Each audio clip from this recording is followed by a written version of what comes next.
सभी को नमस्कार। मैं संजय आपका ज्ञानस्थली के ऑनलाइन प्लेटफॉर्म पर स्वागत करता हूं।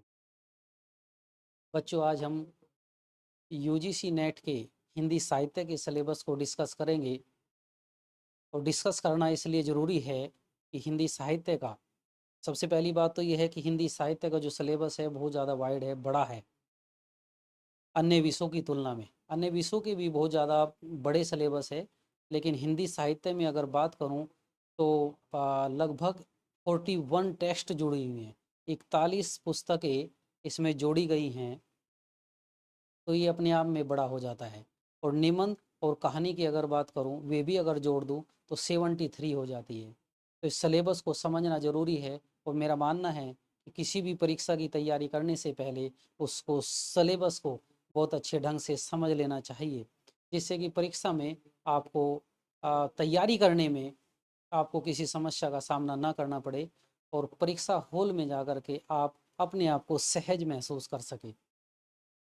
तो सबसे पहले मैं अपने बारे में थोड़ा-सा आपको बता दूँ। मुझे एक से अधिक बार हिंदी साहित्य से नेट जेआरएफ क्वालीफाई करने का सौभाग्य मिला है और जो आपके सिविल सेवाएँ होती हैं, उसमें भी मैंने अ, हिंदी साहित्य विषय को कैरी किया है। तो मैं आपको सिलेबस से थोड़ा-सा परिचय आपका करा दूँ और फिर उसको तोड़ करके देखेंगे, किस प्रकार से आपको उसको पढ़ना चाहिए। और उसके बाद 1-2 प्रश्न भी देखेंगे कि कैसे प्रश्न आते रहे हैं या कैसे उनकी प्रकृति बदली है। तो सबसे पहले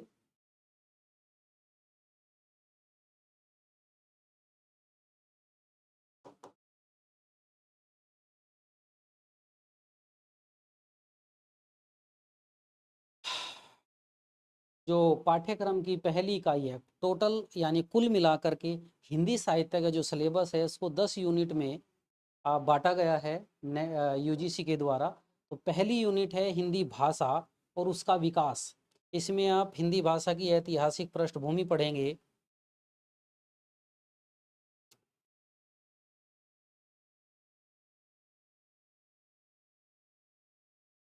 ऐतिहासिक पृष्ठभूमि, आर्य भाषाएं, मध्यकालीन आर्य भाषाएं, शौरसेनी, अर्धमागधी, मागधी, यानी जो हिंदी भाषा है उसका विकास कब हुआ, क्या उसका विकास का चरण है, वो सारी चीज़ें आप इसमें पढ़ेंगे। हिंदी भाषा और उसका विकास। मैं आपको एक मोटे तौर पर सिलेबस दिखा रहा हूँ, लेकिन आपको पढ़ना कैसे है वो मैं आपको दिखाऊंगा या बताऊंगा। दूसरी यूनिट है हिंदी साहित्य का इतिहास, यानी इसमें आप आदिकाल से लेकर के आधुनिक काल की तमाम जितनी भी गद्य और पद विधाएं हैं, सारी का अध्ययन इसमें आपका किया जाएगा सेकंड यूनिट में।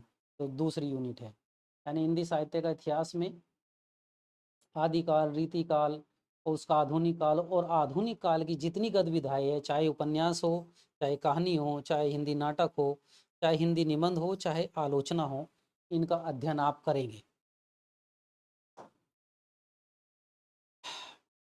जो यूनिट 3 है उसमें साहित्य शास्त्र या साहित्य का सौंदर्य शास्त्र।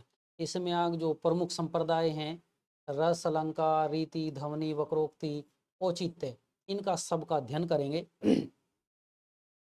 और जो विदेशी साहित्य है या विदेशी चिंतक है, साहित्यकार है, उनके जो सिद्धांत दिए गए हैं, जैसे टी.एस. इलियट, कार्लरिज, वर्ड्सवर्थ और आपकी अरस्तु, प्लेटो, इनका आप अध्ययन इसके अंतर्गत करेंगे।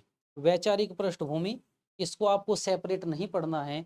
जैसे जैसे हिंदी साहित्य की यात्रा आप करेंगे और जैसे जैसे जैसे आप हिंदी साहित्य का आधुनिक काल पढ़ेंगे, हिंदी साहित्य का आधुनिक काल, और उसमें भी गद्य का विकास अगर पढ़ेंगे तो गद्य के विकास में आप खड़ी बोली, हिंदी नवजागरण, स्वाधीनता आंदोलन की वैचारिक पृष्ठभूमि, महावीर प्रसाद द्विवेदी, इनको यहीं पर इसके साथ पढ़ लिया जाएगा। अलग से आपको कुछ भी नहीं पढ़ना है।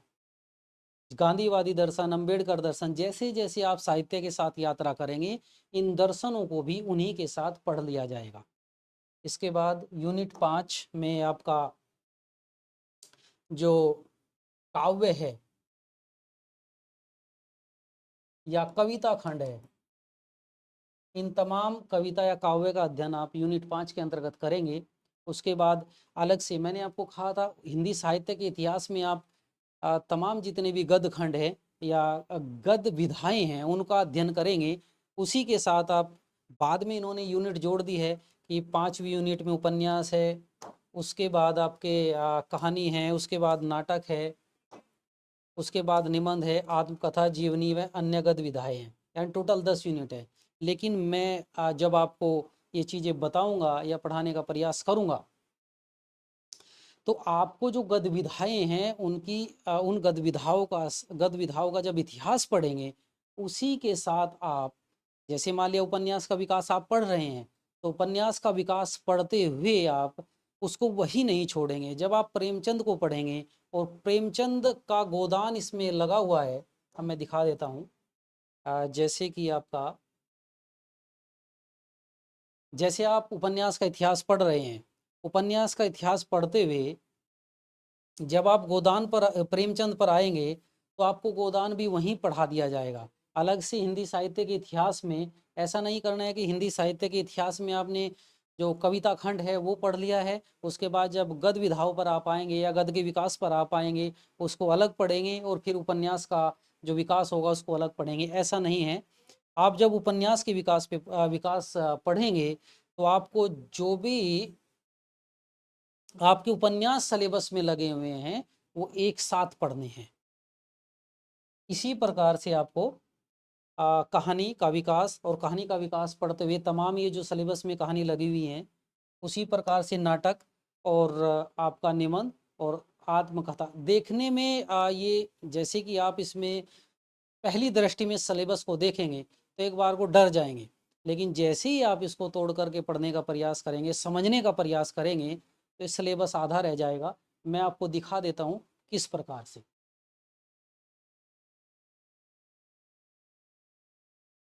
जैसे आप इसको 4 खंडों में पढ़ सकते हैं। खंड के यानी हिंदी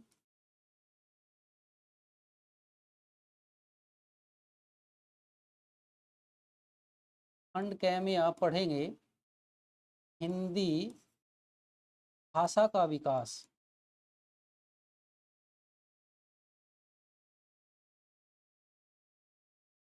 यानी हिंदी कहाँ से शुरू हुई, उसके विकास के क्या क्या चरण हैं, वो सारा का सारा इसमें आप पढ़ लेंगे। खंड ख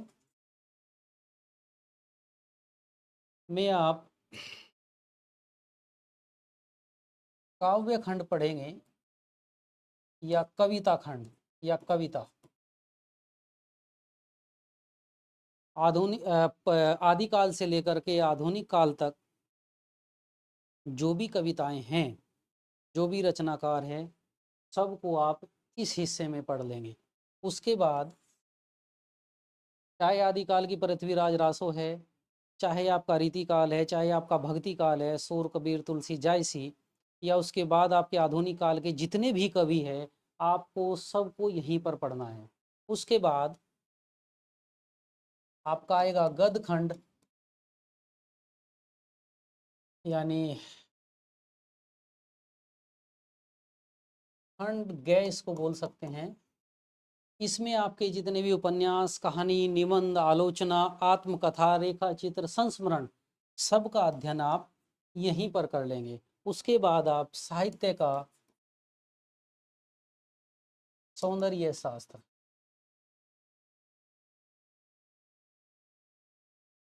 ये खंड है, आप इसको कह सकते हैं।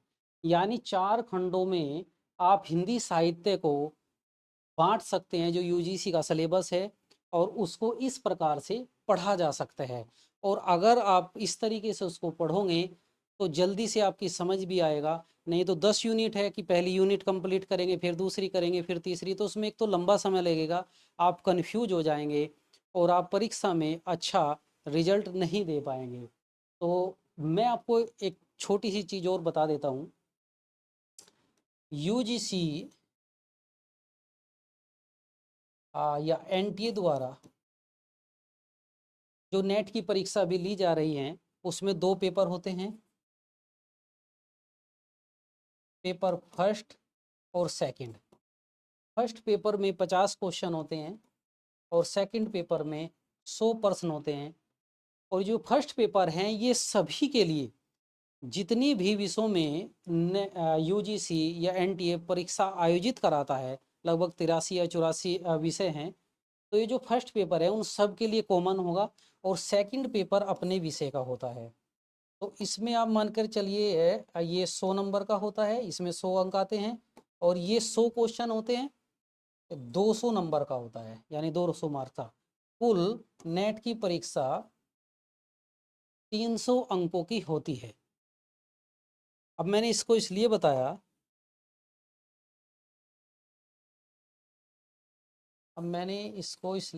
है आपको,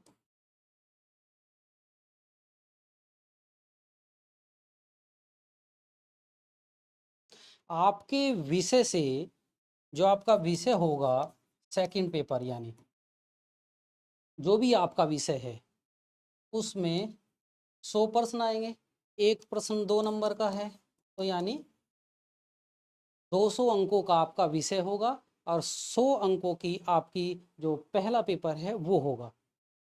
अब अगर हिंदी साहित्य की अगर बात करें, खंड के, खे, गे और घे,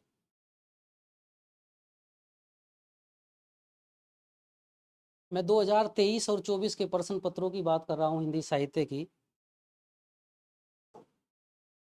उसमें साहित्य जो ये गद्य खंड है आपका, आप इनको थोड़ी देर के लिए भूल जाइएगा।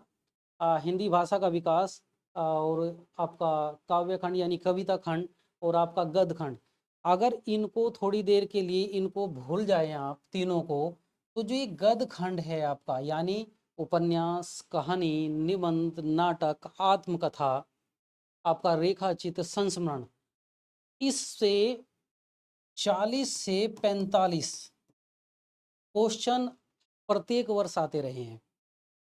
यानी जो आपके पास ये 4 खंड है, 4 खंड में से 40 से 45 जो क्वेश्चन हैं वो सिर्फ गद्य खंड से आते रहे हैं। तो यहाँ आपको बल्क में क्वेश्चन मिलेंगे, लेकिन चुनौती भी सबसे बड़ी यही है। चुनौती इनको तैयार करना नहीं है, चुनौती भी गद्य खंड को तैयार करना है। क्योंकि आपको मैं बताऊं, अगर उपन्यास की बात करूं तो लगभग आपके 13 या 14 उपन्यास आपके जुड़े हुए हैं। आपके लगभग 14 नाटक इसमें जुड़े हुए हैं। आत्मकथा की अगर बात करूं तो 14 आत्मकथा आपकी जुड़ी हुई है, यानी कुल मिलाकर के 41, यानी कि 13, 14, 14, 28 और 13, 41 टेक्स्ट बुक आपकी जुड़ी हुई है। 41 टेक्स्ट बुक आपकी गद्य खंड से जुड़ी हुई हैं। और अगर कहानी की बात करूं, कहानी आपकी 20 है और आपके निबंध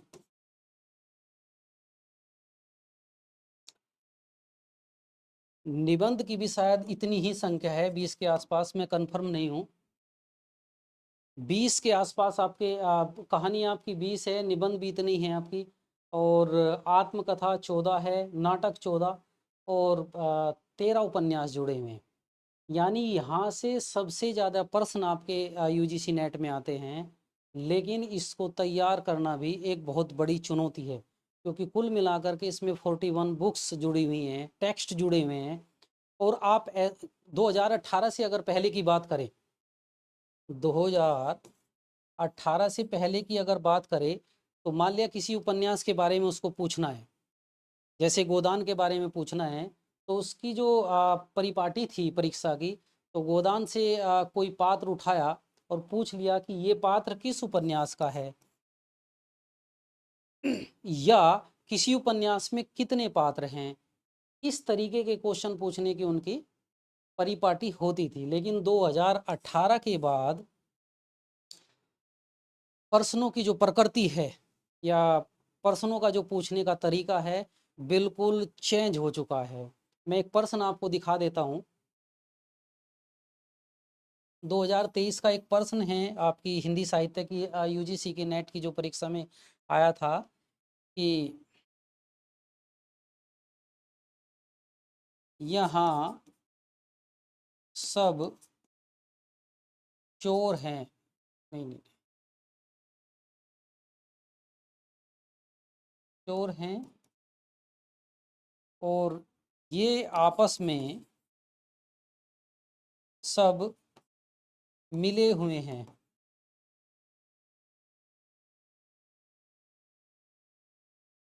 ये एक स्टेटमेंट दिया आपकी पर्सन में, यहाँ सब चोर हैं, ये आपस में सब मिले हुए हैं।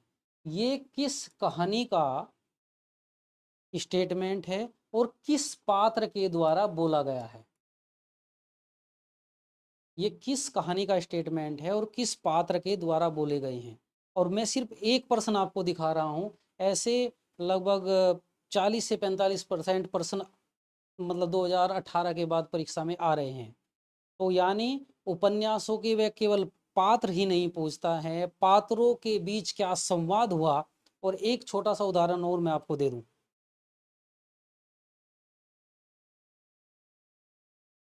आधे अधूरे आपके सिलेबस में लगा हुआ है,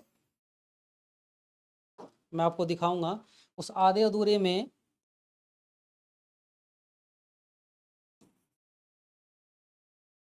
एक संवाद है पतंजलि के बारे में। तो आपकी परीक्षा में प्रश्न आया, पतंजलि के बारे में किस पात्र ने किस पात्र से चर्चा की है, उस पात्र का नाम बताइए। यानी जब तक आप पूरे उपन्यास को या पूरे नाटक को नहीं पढ़ेंगे तो इस प्रकार के प्रश्नों का जवाब कैसे दे सकते हैं। मैं आपको एक छोटी सी एक दूसरी और बात बताऊं, 2018 तक मार्केट में दो गाइड आती हैं, सरस्वती पांडे और गोविंद पांडे। उनको पढ़ने के बाद नेट का पेपर पास कर लिया करते थे। और सारी चीज़ें लगभग लगभग उसमें हैं। और उसमें उपन्यास उपन्यास की क्या कथा वस्तु है, क्या संवेदना है, इस टाइप की सारी चीज़ें उसमें दी गई हैं और पात्रों के नाम भी दिए गए हैं। लेकिन 2018 के बाद अगर कोई सरस्वती पांडे या गोविंद पांडे को पढ़ने के बाद अपनी परीक्षा देने के लिए परीक्षा हॉल में जाएगा तो मुझे लगता है उसको निराशा ही हाथ लगेगी, क्योंकि प्रश्नों की प्रकृति प्यारे बच्चों बहुत ज़्यादा बदल गई है। और प्रश्न अंदर से, नाटक कहानी उपन्यास इनके अंदर से पात्रों के बीच के संवाद या पात्रों के नाम तो पूछने ही उसने छोड़ दिए हैं, पात्रों के बीच के संवाद उस स्टेटमेंट को उठाते हैं, उसको पूछ लिया जाता है।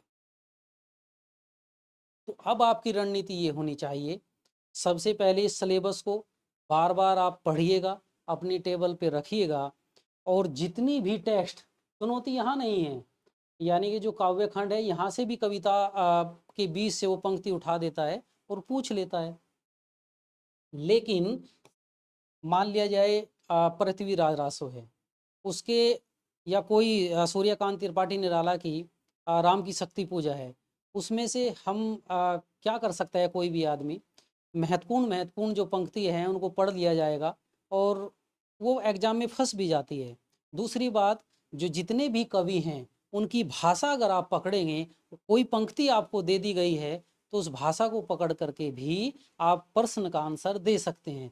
लेकिन चुनौती यही है, इसे तैयार करने में मुश्किल से 15 दिन लगेंगे, इसको तैयार करने में ज़्यादा दिन लगेंगे। मान लिया जाए आपको उपन्यास पढ़ना है गोदान, गोदान में है 300 पेज और इस प्रकार से आपके उपन्यास लगे हुए हैं 13, तो आप कितने दिन में उनको पढ़ सकते हैं?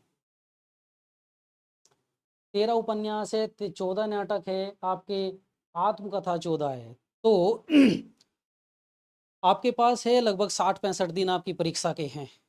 तो इतने बड़े सिलेबस को तैयार करना बहुत महाभारत है। लेकिन बहुत सारे लोग करते भी हैं और मेरी आपको शुभकामनाएं हैं कि आप अपनी परीक्षा की तैयारी इस तरीके से कर सकते हैं। लेकिन टेक्स्ट ज़रूर पढ़ें, अगर आप टेक्स्ट नहीं पढ़ेंगे तो आपका चयन नेट में या नेट की परीक्षा को आप क्वालिफाई नहीं कर सकते। तो प्यारे बच्चों, आपको सिलेबस को बार बार देखना है। पहला पॉइंट ये है, सिलेबस को बार बार आपको पढ़ना है।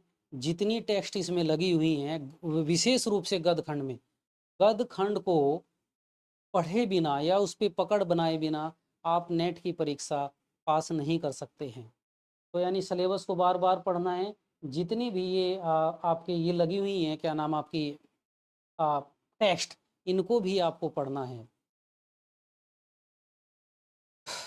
अगर आपको लगता है कि ये सारी चीज़ों को हम अपने आप तैयार कर सकते हैं, कवर कर सकते हैं 60-65 दिन में, अगर आपको पहले भी देने का अनुभव है, तो आपको मेरी शुभकामनाएं हैं। आप इसको इस तरीके से तैयार करिएगा, पढ़िएगा और अपने सपने को साकार कीजिएगा। लेकिन अगर आपको लगता है आपको किसी सहयोगी की ज़रूरत है, तो ज्ञानस्थली के प्लेटफार्म पर मैं आपके लिए आपका सहयोग करने के लिए तैयार हूँ और मैं वहाँ उपलब्ध रहूँगा। तो इस प्रकार से अगर आप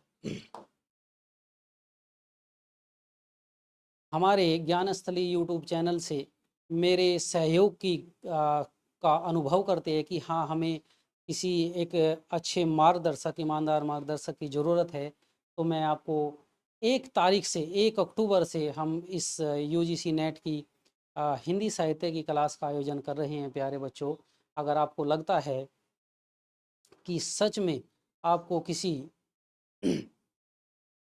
मार्गदर्शक की ज़रूरत है और अपने प्रथम प्रयास में ही आप नेट की परीक्षा को पास करना चाहते हैं, तो आपका ज्ञानस्थली के यूट्यूब चैनल पर स्वागत है। अगर आपको किसी प्रकार की भी कोई क्वेरी है, तो ये नंबर है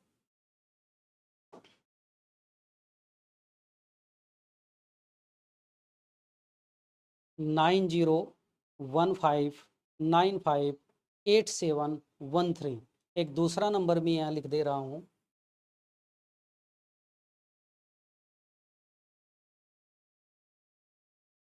9457048900।